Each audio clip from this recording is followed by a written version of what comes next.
Hi and welcome to the KSA Tech YouTube channel. In today's tutorial, we'll be covering the ways to get the most out of our new large format display screens. They feature great improvements from our previous screens.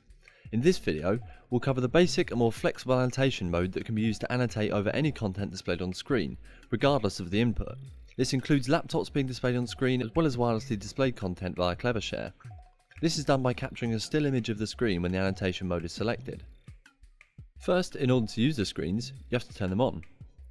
This differs depending on the teaching space. In the crit space, you do this by using the buttons on this panel here.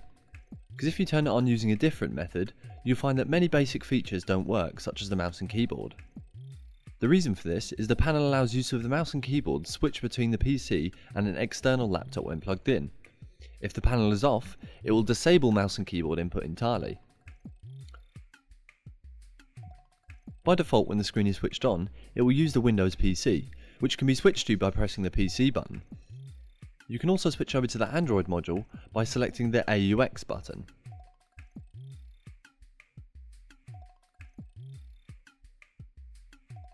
For screens without a wall panel, such as those in Studio B, you can turn them on by using the button in the bottom right hand corner of the screen bezel. To switch inputs, you can simply swipe up from the bottom of the screen to change modes.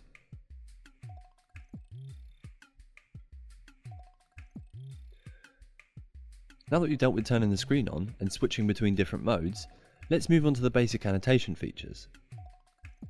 Here, we'll be capturing and then annotating over some on-screen content, which you can then share with observers using their smartphone. To demonstrate its ability to annotate over anything, I will be annotating over a PC without it being logged in. Over on the side of the screen, you can see a little ear with a pencil on it. This might not always be where it's located in the place you see it here, because it can be moved by swiping it around the screen. Clicking this pencil will expand the menu and present you with a few options. In order to annotate, just select the pencil in the extended part of the menu. You'll notice the screen get captured and our drawing tools appear. You can now draw over the image using your finger or one of the digitizer pens that we can provide for you.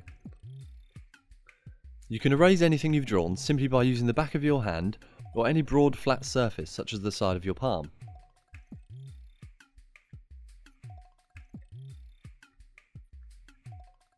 To change the colour of the pen you're using, just tap on the pencil and choose New Colour.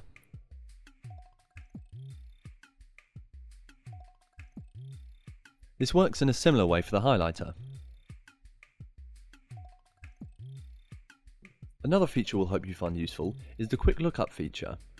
Basically, it's able to run a text recognition over what you write and offer you the opportunity to Google that word or sentence from the annotation window. You can access this feature by clicking on this button with an A underlined on it. Once you've selected that, simply write a word. So for example, if you're trying to explain to a student what an arch is, simply write the word, and as you can see, even though my handwriting leaves much to be desired, it did manage to understand me. To search, I can now click this arrow and you can see it's done a Google search for us.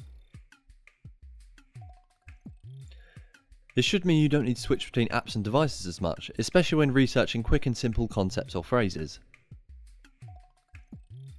The Duster tool will erase all annotations on screen. Be aware there is no way to undo mistakes in this mode. The final part of this annotation mode, and the one we think will be most useful, is the Quick Share feature. What this will do is allow participants to receive a full copy of our annotations to their device, which they can save and refer to later. To do this, just finish annotating and click the button that looks like a square. Pressing this will bring up a QR code. Participants just now need to scan this code with any smartphone and it will allow you to automatically be brought to your annotation screen ready to download a copy. You can also expand this code by tapping on it. To show you how it works, we'll switch over into our view from the phone and you can see that when I hold my camera up to the QR code, it allows me to open the link and view the annotations I just made. This doesn't require any software whatsoever, but you do need to be connected to EduRoam in order to receive the files. It's also worth noting that you can move the annotation tools bar at any time whilst annotating. Remember at the end of your session to shut the screen down. To do this, just press the power off button. It's important to understand that this doesn't shut the PC down, and you still need to log out to protect your account.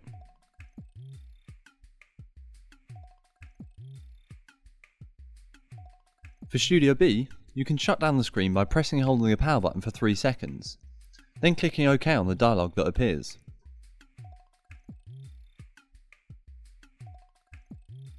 This covers the extent of the basic annotation features.